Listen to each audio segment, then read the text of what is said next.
y a 2 ans que le programme TAPSA est en train d'être mis en œuvre. C'est un programme de transition vers une agroécologie paysanne au service de la souveraineté alimentaire et dont l'objectif global est de contribuer à la souveraineté alimentaire au sein des territoires en appuyant une dynamique de mobilisation et de renforcement des organisations engagées pour une transition vers une agroécologie paysanne.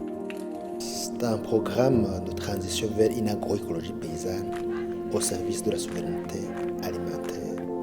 C'est un programme qui est un programme d'envergure mondiale parce qu'il est exécuté dans plusieurs régions du monde actuellement, dont la zone des Grands Lacs.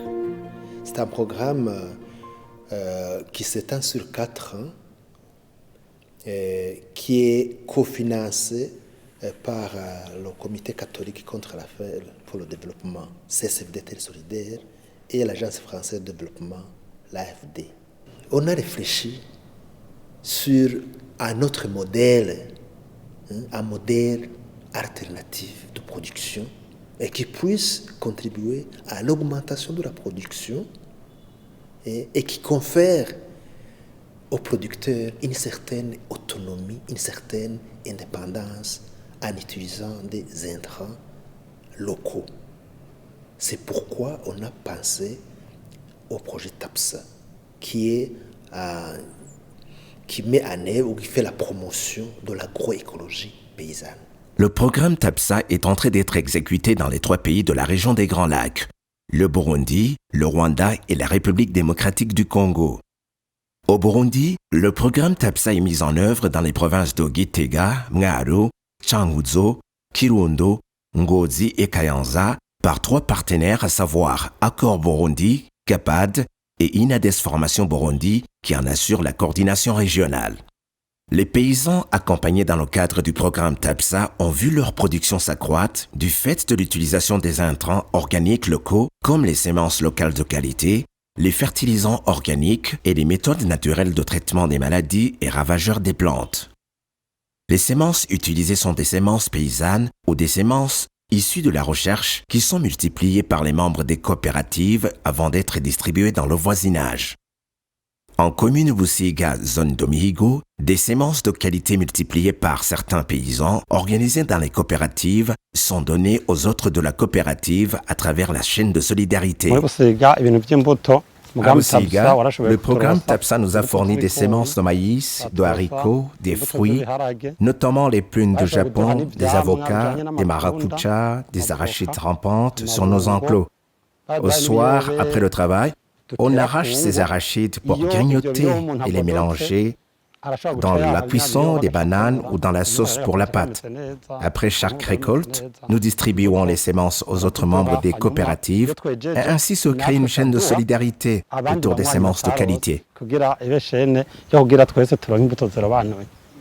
En commune Kabarore, province de Kayanza, le programme TAPSA a concentré ses efforts dans l'introduction et la multiplication des haricots biofortifiés et des patates douces à chair orange, riches en vitamines. Bon, ce champ de haricots, c'est un champ de haricots qui est une variété biofortifiée et qui entre dans la logique de l'intervention du projet de diversification alimentaire, c'est-à-dire qu'on doit renforcer la qualité nutritionnelle des aliments qu'on doit mettre sur la table. Il y a le haricot, dans le cadre du projet, on a donné le haricot, on a fait la promotion de la culture des haricots biofortifiés, on a fait la promotion de la culture de la patate douce à chair orange, vous avez vu tout à l'heure chez Madame Joyce. La patate douce à chair orange, là, c'est riche en bêta-carotène. Bêta-carotène, c'est une provitamine qui est nécessaire surtout pour la vision. Vous savez, quand on a des problèmes de vision, souvent on recommande de manger les carottes. C'est qu'est-ce qu'on recherche? On recherche la bêta-carotène qui est dans la patate douce à chair orange qu'on avait à côté. Et pour l'alcool, c'est riche en sels minéraux, le magnésium et le zinc. Et surtout aussi le fer. Et ça renforce la santé des humains, quoi. En commune Giheta, province de Gitega, les paysans ont appris la technique de multiplication rapide des rejets de bananiers de qualité à travers la technique de macropropagation. Ces étapes sont la construction de l'unité, la sélection des rejets, la décapitation et parage, le traitement à l'eau bouillante pendant 30 secondes, le séchage des rejets parés, la neutralisation de la dominance, l'ensemencement de l'unité, la scarification des premières pousses, la stérilisation du substrat à la vapeur, le sévrage des pousses, la mise en sachet et la gestion de la pépinière. Cette technique appelée macropropagation donne des résultats satisfaisants. Tenez, un régime de bananes coûte entre 8 et 9 000 francs bouts. Ensuite, je récolte toutes les 2 semaines entre 8 et 9 régimes de bananes, en total avoisinant à 100 000 francs bouts. Une des techniques qui a apporté un changement significatif dans les pratiques agricoles pour les paysans qui l'ont mise en œuvre, c'est la production de la fumure organique à travers le compostage en tas de surface pour améliorer la fertilité du sol et augmenter ainsi la production agricole. Les paysans accompagnés dans le cadre du programme TAPSA ont bénéficié d'une formation sur les étapes d'aménagement des compostières en tas de surface. Beaucoup de ménages ont adhéré avec zèle à cette technique qui a apporté une amélioration notable dans la disponibilisation de la fumure. Sur la colline de Nyabisaka, commune d'Ava, province d'Ongaro, la technique de compostage en tas de surface a été diffusée sur les collines de Nyabisaka et Nyabidua grâce à la mobilisation d'une brave femme, Naïsaba Marie Gorette, qui a suivi une formation et par la suite s'est engagée à dupliquer cette technique. Après avoir appris, j'ai compris l'utilité de cette technique et je l'ai appris aux autres. Le compostage en surface nous a été de grande utilité parce qu'il permet d'augmenter la quantité de la fumure et la transformation est rapide. Je l'ai appris d'abord aux bénéficiaires de ma colline et nombreux l'utilisent aujourd'hui. Ils m'ont demandé si je peux leur apprendre la technique de compostage en surface et j'ai accepté puisque je ne saurais jamais la garder à moi seule alors que je l'ai appris pour qu'il soit bénéfique à notre colline. Nous étions nombreux à ne pas connaître cette culture moderne suite au manque du fumier. On nous a appris différentes techniques, mais on ne voyait pas l'utilité puisqu'on a toujours manqué de fumier. Je l'ai d'abord pratiqué chez moi, puis j'ai rassemblé mon équipe qui est venue me rejoindre et je les ai appris pour qu'ils soient des modèles.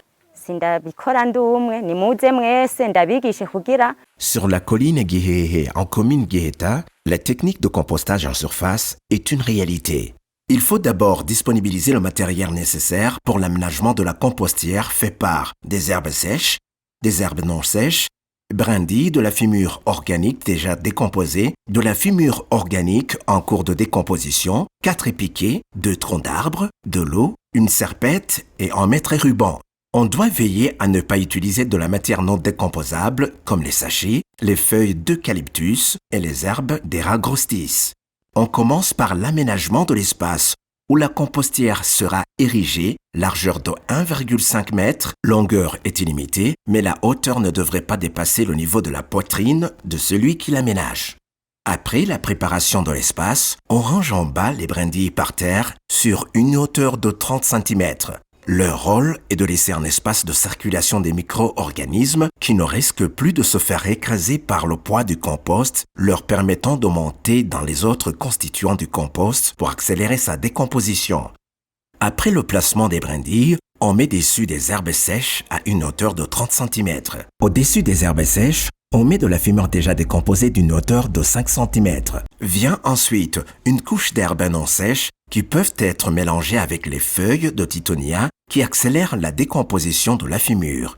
La couche d'herbes non sèches sera d'une hauteur de 10 cm au-dessus de laquelle on met une couche de la fumure organique dont la décomposition n'est pas encore terminée sur une hauteur de 5 cm.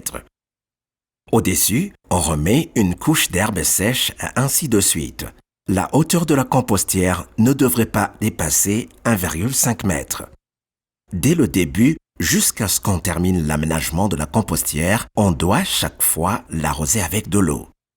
Aussitôt les travaux d'aménagement de la compostière terminés, on doit la couvrir et y enfoncer 2 troncs d'arbres de façon oblique. Ces derniers permettront d'apprécier la température. Le test de la température commence après 15 jours. Pour tester la température, on enlève le tronc d'arbre de la compostière et on touche la partie qui était enfoncée dans le compost. Si on ne parvient pas à résister à la chaleur pendant 30 secondes, cela veut dire que la température est très élevée. Dans ce cas, il est conseillé de retourner le compost sens dessus-dessous. Chaque fois qu'on fait cet exercice de retournement du compost, on doit faire l'arrosage avec de l'eau. Pour que le compost se décompose bien, il faut 5 retournements pendant 6 semaines, c'est-à-dire 1 mois et demi. Les avantages de la technique de compostage en surface ne sont plus à démontrer. Les paysans ont expérimenté un triple avantage comparativement à l'ancienne technique de compostage en fosse. Facile à aménager, décomposition rapide de la matière organique et réduction du coût de transport du fumier du fait que la compostière peut être aménagée dans le champ à fertiliser. Certains bénéficiaires du programme TAPSA utilisent également les sous-produits des toilettes Akasuga comme l'urine, appelée l'or jaune. Avant d'être utilisée, l'urine doit être conservée pendant 30 jours pour être décomposée et devrait être diluée dans de l'eau à raison d'un volume d'urine, contre 2 ou 3 volumes d'eau selon le type de culture à fertiliser. Bien qu'elle soit importante, la fumure organique à base de compost à elle seule reste insuffisante. C'est pourquoi le programme TAPSA a appuyé certains bénéficiaires dans l'acquisition du petit et du grand bétail pour la production du fumier de ferme.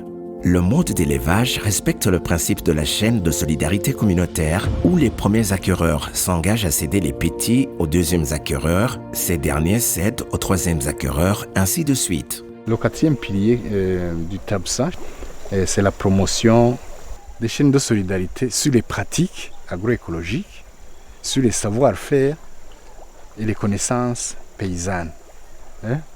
Donc là, nous mettons en avant les solidarités d'abord autour des animaux, c'est-à-dire les premiers bénéficiaires pourront rembourser les génisses aux autres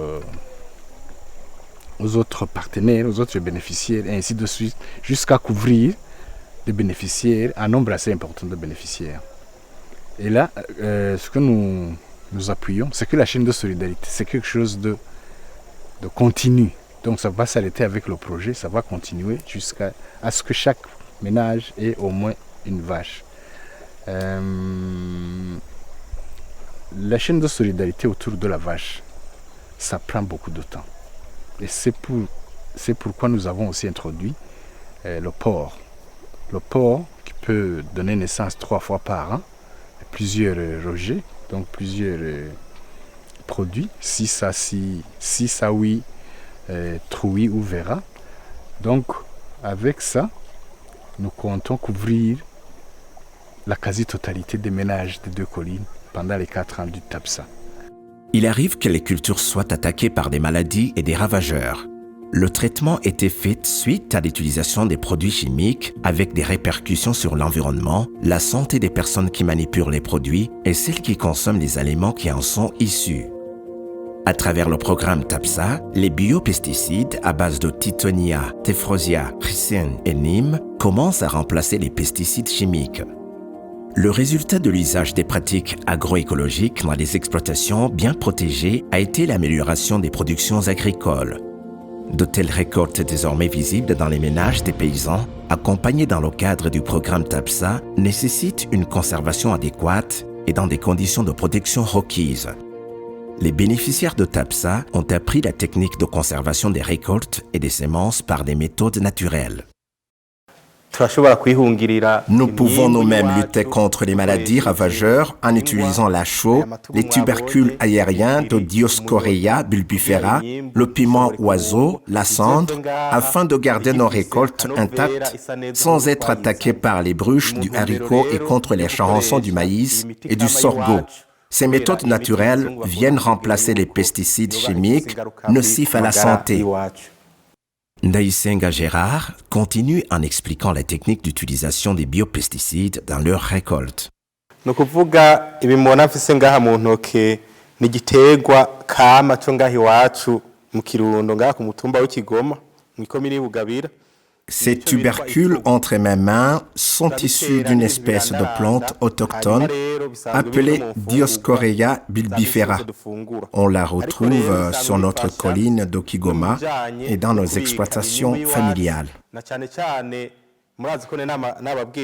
En plus qu'elles sont servies comme mets dans notre alimentation, les tubercules de Dioscorea jouent un rôle important dans la conservation des récoltes.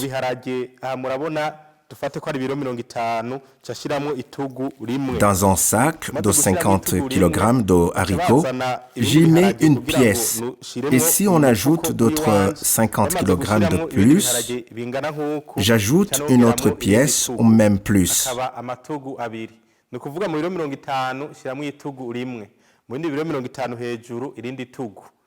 Mais les deux suffisent. Alors, je ferme bien mon sac de haricots et je conserve ma récolte pendant même 4 mois sans trouver aucun ravageur.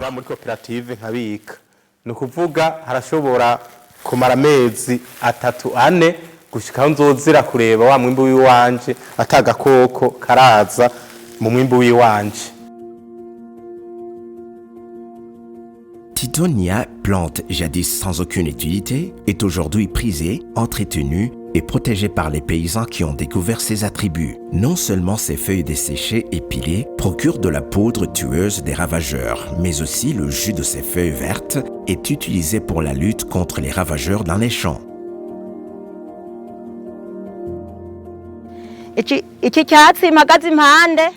Cette plante a une grande importance. On l'appelle Tithonia. Tithonia est utilisée lors de la préparation du compostage du fait de sa richesse en éléments nutritifs dont les plantes ont besoin et accélère la décomposition de la fumure. L'agronome nous a appris que ces feuilles desséchées peuvent être utilisées dans la lutte contre les maladies, ravageurs des plantes et dans la conservation des récoltes et semences. À travers le programme TAPSA, les producteurs accompagnés ont été sensibilisés dans la prise de conscience de l'existence du changement climatique et dans la mise en œuvre des mesures de résilience.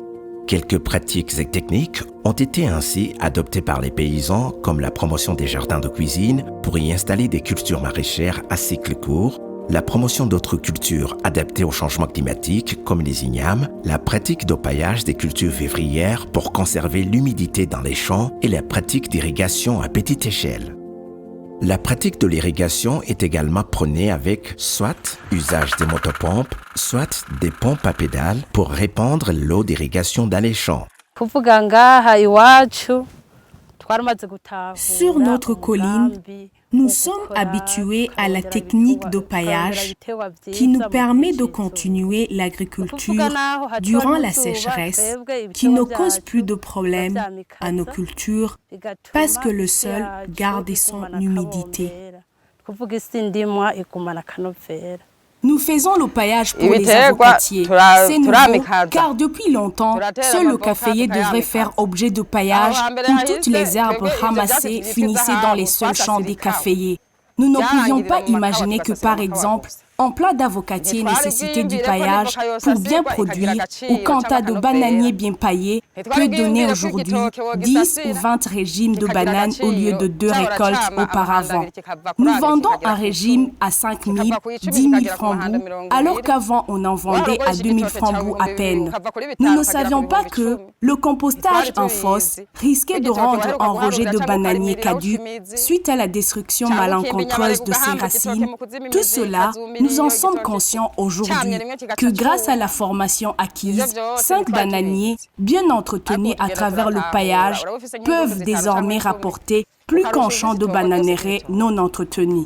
Dans un contexte burundais caractérisé par un morcellement des terres avec une superficie moyenne par ménage inférieure à 1,5 hectare, La lutte contre la faim est possible en pratiquant l'association de plusieurs cultures dans un même champ. Les bénéficiaires du programme TAPSA témoignent de la rentabilité de cette pratique. Ukuntu nzogwanya inzara mu rugo rw'iwanje nukugukurikira baratwigije ati duhangane n'ihindagurika ry'ibihe. Voilà comment je lutte contre la faim dans ma maison. On nous a appris qu'il faut faire face aux aléas climatiques en privilégiant la culture des plantes qui portent des récoltes plusieurs fois l'an.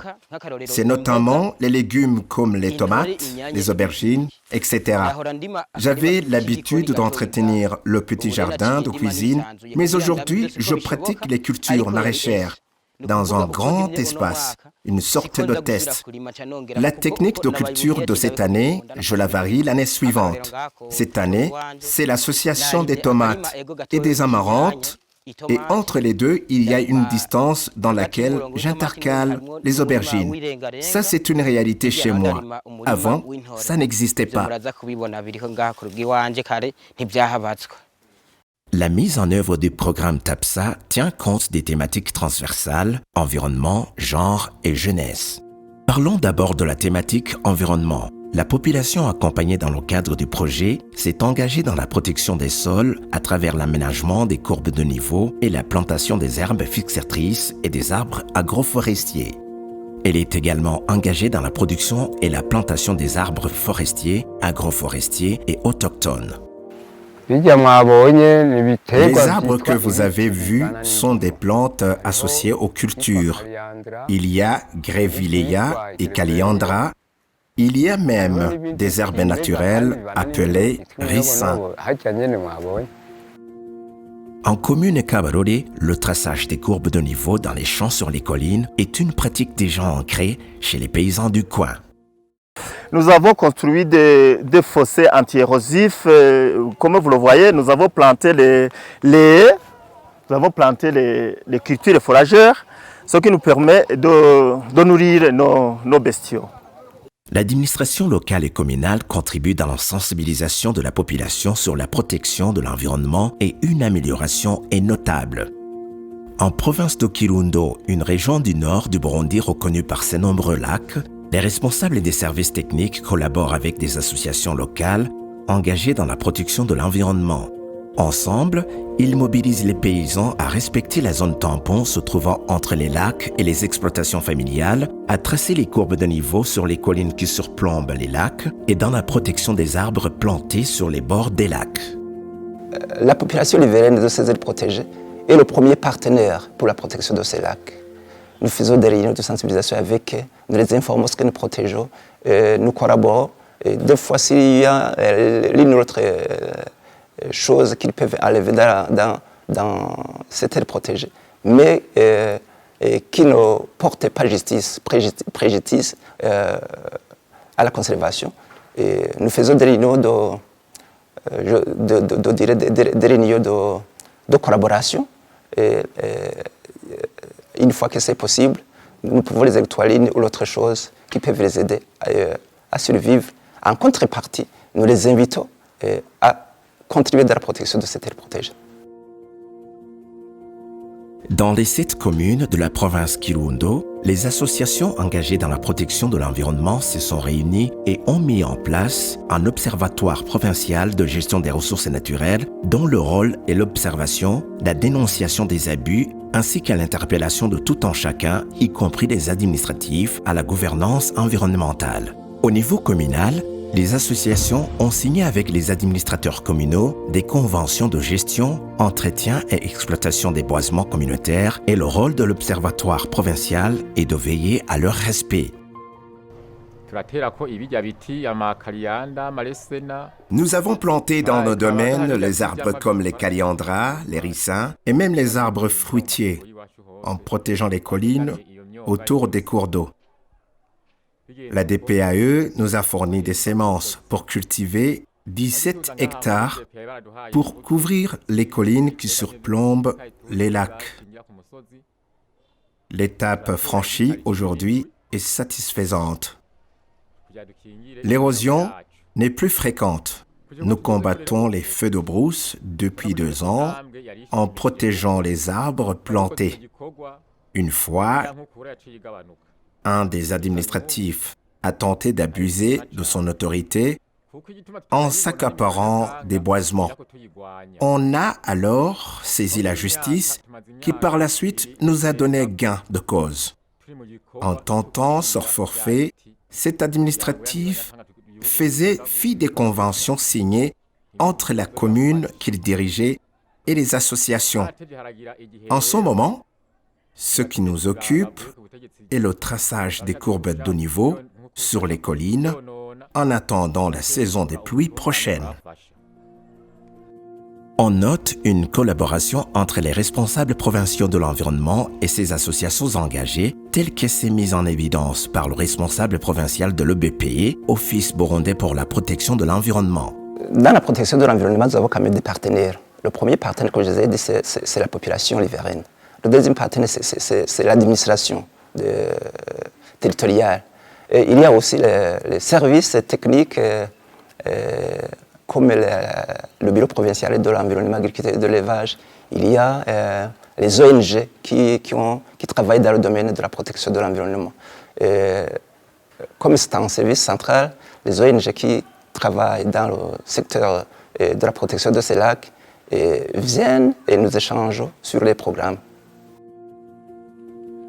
Le programme TAPSA tient compte également de la thématique genre. En commune d'Ogueta, les femmes témoignent leur joie du fait que non seulement le programme TAPSA les délivre de la pauvreté, mais sur un autre plan, il renforce leur dignité comme femmes dans le ménage. Je prie en disant, mon Dieu, tu as mis fin aux moqueries des voisins en me donnant du bétail et quand mon mari rentre, il est accueilli par les bêlements des chèvres d'un côté et des porcs de l'autre, et lui-même leur apporte de l'herbe tout joyeux.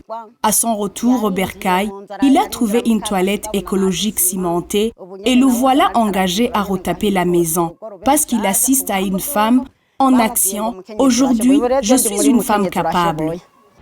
Parmi les activités réalisées, nous avons touché le volet bonne gouvernance dans les ménages.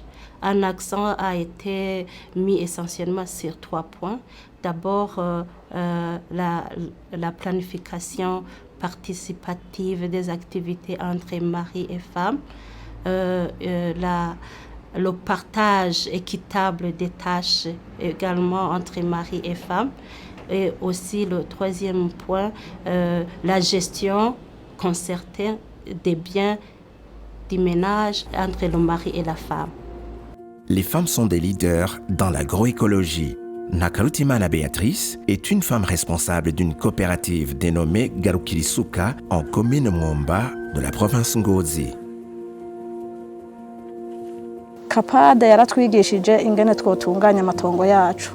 L'organisation CAPAD nous a appris comment entretenir nos champs, même pour les champs exigus, afin qu'ils donnent une bonne récolte.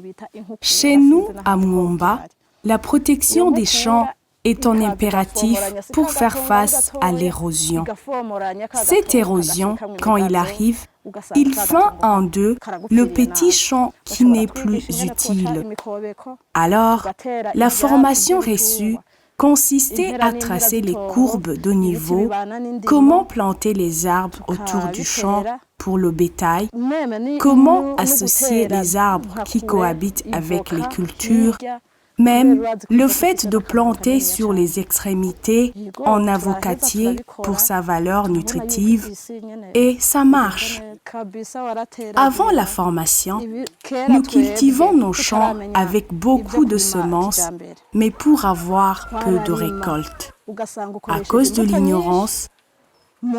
Mais aujourd'hui, nous utilisons peu de semences pour récolter beaucoup.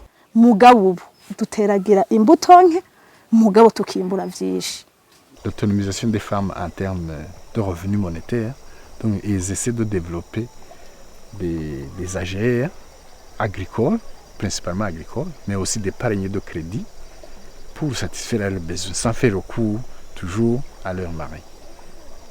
Donc ils essaient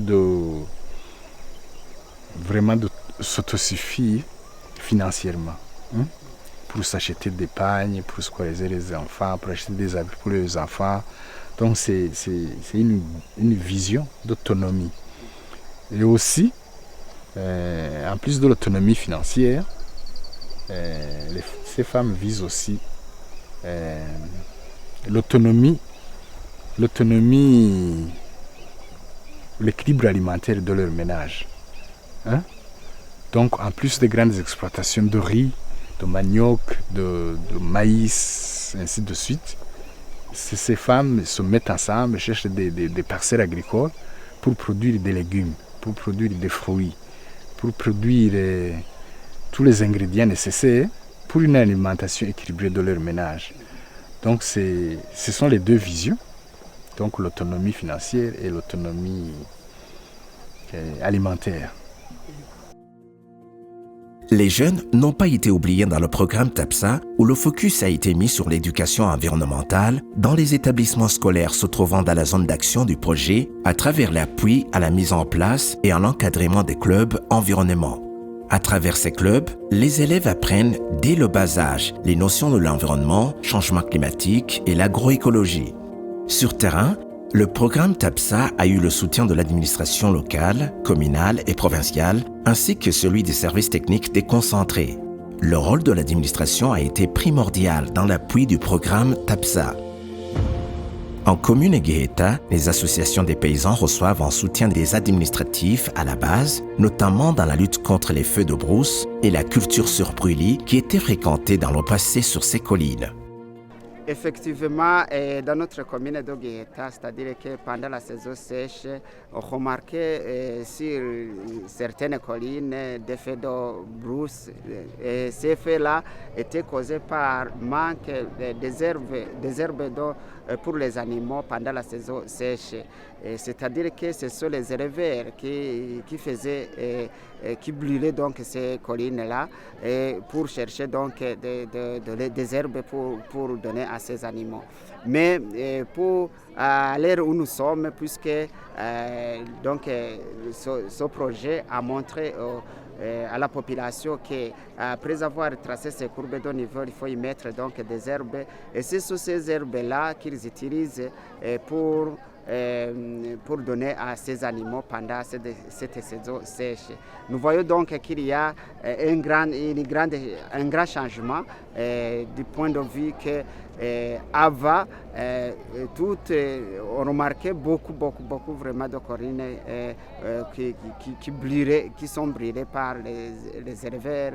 Mais maintenant, nous venons de passer même 2 ans sans avoir une colline qui a été brûlée par les éleveurs. En commune Tchendajuru, dans la province Changuzo, l'administration a plutôt concentré ses efforts dans l'implication et la sensibilisation de la jeunesse à s'intéresser aux travaux agricoles et appuie l'accord Burundi dans la promotion de l'agroécologie. Les jeunes de la commune Tchendajuru participent au projet de développement agropastoral car ils ont mis les efforts ensemble pour la création des coopératives, tandis que les femmes participent activement à travers de leur association. Après 2 ans de mise en œuvre du programme TAPSA, il est évident que les 3 organisations ont mobilisé des stratégies variées qui ont abouti à des résultats satisfaisants. Les producteurs ont acquis des connaissances sur les pratiques agroécologiques, ce qui leur a permis d'améliorer la production agricole. La gouvernance environnementale et la gouvernance dans les ménages commencent à être ancrées dans les habitudes de la plupart des familles accompagnées. La jeunesse est préparée pour la rendre sensible à l'agroécologie dès aujourd'hui en vue d'un avenir meilleur. Mais les défis ne manquent pas.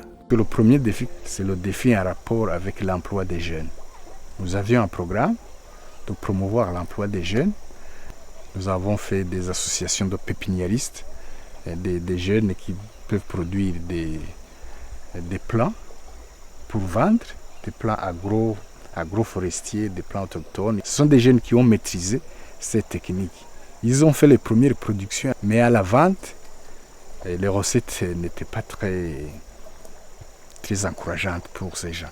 Nous avons fait aussi une activité de promotion des boutiques, de vente des intrants agricoles, des intrants d'élevage, aliments pour le bétail, de vente des produits agricoles.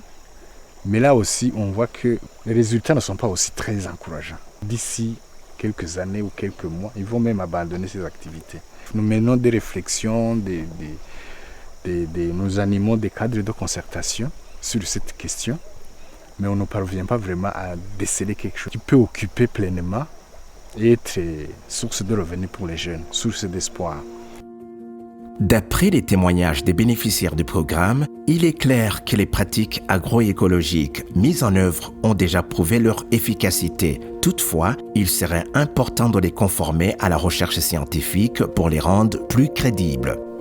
Lorsque nos producteurs utilisent des méthodes naturelles ou des biopesticides dans le traitement des maladies, ils ont des limites. C'est vrai que ces méthodes sont efficaces d'après leurs témoignages, et puis nous le voyons. Mais ils ne parviennent pas quand même à dire qu'il faut utiliser telle dose pour traiter cette maladie. Donc nous devons collaborer avec la recherche pour nous montrer si pour traiter une telle maladie, il faut utiliser tel produit et une telle dose. Donc la collaboration entre les partenaires du TAPSA et la recherche, que ce soit l'ISABU ou l'Université du Burundi, est vraiment incontournable.